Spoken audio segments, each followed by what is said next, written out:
जय सच्चिदानंद प्रभु। आज जो हम लोग विषय का चुनाव किए हैं काफी अद्भुत है और सबके जीवन में कुछ न कुछ आते रहती है इस तरह की समस्याएं। हम ये समझेंगे कि हमारे जीवन में विपत्तियां कब आती है, क्यों आती है और उसका कारण क्या होता है और उसके निवारण का भी हम चिंतन करेंगे। प्रभु इस समय विषय को समझने के लिए हम लोग रामचरितमानस में चलेंगे कि हनुमान जी क्या बोलते हैं। तो हनुमान जी का हम सुनेंगे कथन कि इस चीज के बारे में क्या बोलते हैं कि विपत्तियां कब आती हैं और क्यों आती है। कही हनुमंत विपत्ति प्रभु सोई, कही हनुमंत विपत्ति प्रभु सोई, जब तब सिमरन भजन न होई। कही हनुमंत विपत्ति प्रभु सोई, जब तब सिमरन भजन न होई। तो हनुमान जी खुद संकट मोचन है और वही बता रहे हैं क्योंकि वो समस्याओं का निवारण करते हैं और वो खुद बोल रहे हैं कि समस्याएं कब आती है और क्यों आती है। कही हनुमंत विपत्ति प्रभु सोई, जब तब सिमरन भजन न होई। बहुत ही सरल भाषा में बोलते हैं हनुमान जी कि जब हमारे जीवन में भजन और सिमरन नहीं हो पाती है उस समय समस्याएं हमें घेर लेती है। हम सांसारिक चीजों में इतने व्यस्त हो जाते हैं कि हम अपने सिमरन और भजन को भूल जाते हैं।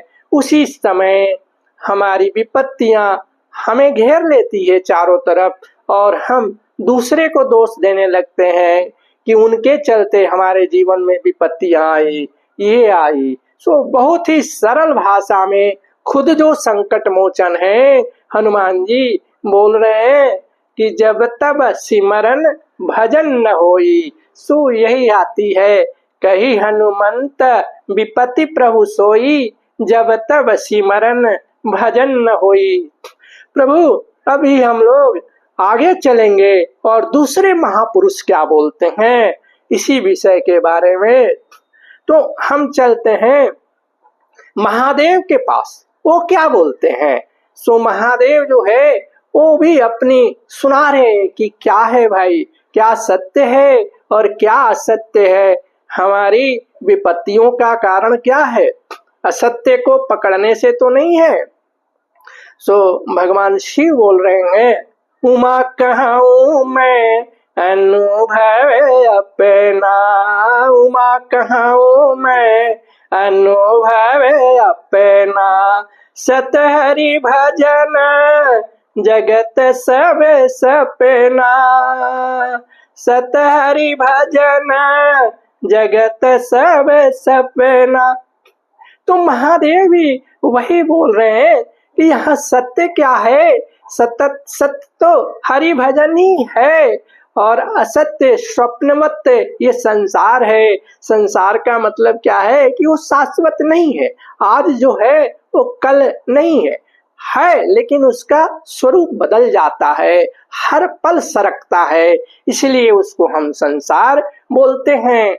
तो महादेव भी वही सुनाते हैं और वो भी अपनी अनुभव सुनाते हैं। उमा कहूँ मैं अनुभव अपना, सत हरि भजन जगत सब सपना। हमें भी अपनी अनुभव का प्रयोग करना चाहिए, अपनी परेशानियों के बारे में सोचना चाहिए कि प्रभु हम इस समय परेशानियों में क्यों घिरे हुए हैं, उसका कारण क्या है, उसका निवारण क्या है। अभी हम लोग मानस में ही अगले महापुरुष के पास चलते हैं, कागभूषुंडी जी। कागभूषुंडी जी बहुत ही बड़े ज्ञानी हैं। वो वैसे ज्ञानी हैं कि उनके पास गरुण जी जैसे सर्वश्रेष्ठ जो हैं ज्ञानी, बड़े सर्वश्रेष्ठ पक्षी भी हैं। वो जाते हैं उनके पास अपने संशय को मिटाने के लिए, और भगवान शिव ही उनको बोलते हैं कि भाई आपका संशय वो कागभूषुंडी जी के पास ही मिटने वाली है। जब वो संशय में फंस जाते हैं, जब भ्रम में फंस जाते हैं, परेशान हो जाते हैं मानस रोग से, तो हम सुनेंगे कि ऐसे बड़े ज्ञानी कागभूषुंडी जी क्या बोलते हैं। तो कही सो निज अनुभव में कहूँ खगेश, निज अनुभव में कहूँ खगेश, बिनु हरि भजन न मिटहि कलेसा, बिनु हरि भजन न मिटहि कलेसा। सो उन्होंने गरुण जी के प्रति ये बता रहे हैं कि मैं अपनी अनुभव बोल रहा हूँ। खगेश गरुण जी क्या आया है, खग में सर्वश्रेष्ठ, क्योंकि गरुण जी जो हैं सर्वश्रेष्ठ पक्षी हैं, और यहाँ तो निकृष्ट पक्षी होते हुए भी ज्ञानी बहुत हैं कागभूषुंडी जी। सो कागभूषुंडी जी वही मानस में बता रहे हैं उत्तरकांड में कि वही क्यों आती है कष्ट हमारे जीवन में, क्यों आती है। निज अनुभव में कहूँ खगेशा, बिनु हरि भजन न मिटहि कलेसा। जो भी हमारे जीवन में जो कष्ट है, दुख है, दर्द है, वो बिना हरि भजन का जाने वाला नहीं है, क्योंकि हरि भजन और सिमरन ही ये करेंसी सत्य की करेंसी है। हम जो है मृतलोक की नकली करेंसी के पीछे दौड़ रहे हैं। सो प्रभु ये करेंसी जो यहाँ की करेंसी हर लोक में नहीं चलती है, इस लोक में भी हर जगह नहीं चलती है। सो हम सिमरन रूपी हरि भजन को क्यों न जीवन में सर्वव्यापी करेंसी को लेकर चले कि इसका हर जगह मूल्य है, हम कभी दुखी नहीं होंगे।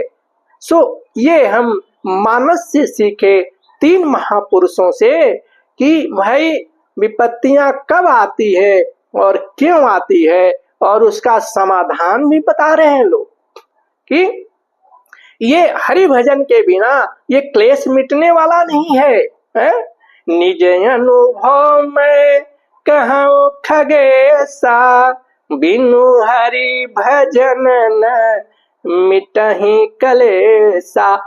इसका कोई दूसरा रास्ता नहीं है, क्योंकि हम तो इस मृतलोक की मुर्दों की बस्ती की करेंसी लेके दौड़ रहे हैं। वो दौड़ का कोई अंत भी नहीं है, तो हम क्यों नहीं सत्य की करेंसी को पकड़कर जिए, जो कि सर्वव्यापी है, हर लोक में चलता है।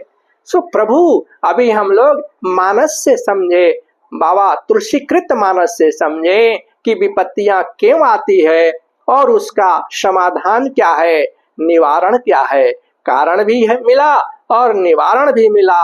अभी हम चलते हैं गीता दर्शन में कि गीता क्या बोलती है। सो गीता के हम क्षेत्रज्ञ में जाएंगे तो वहां श्लोका क्या बोलती है गीता की कि जन्म मृत्यु जरा व्याधि दुख दोषान दर्शनम, जन्म मृत्यु जरा व्याधि दुख दोषानुदर्शनम।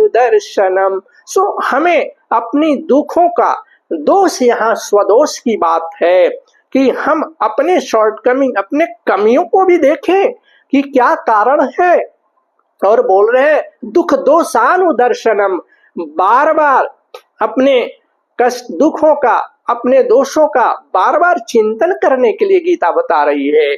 क्योंकि जब हम बार बार उसको चिंतन करेंगे तो उसके कारण को जानेंगे।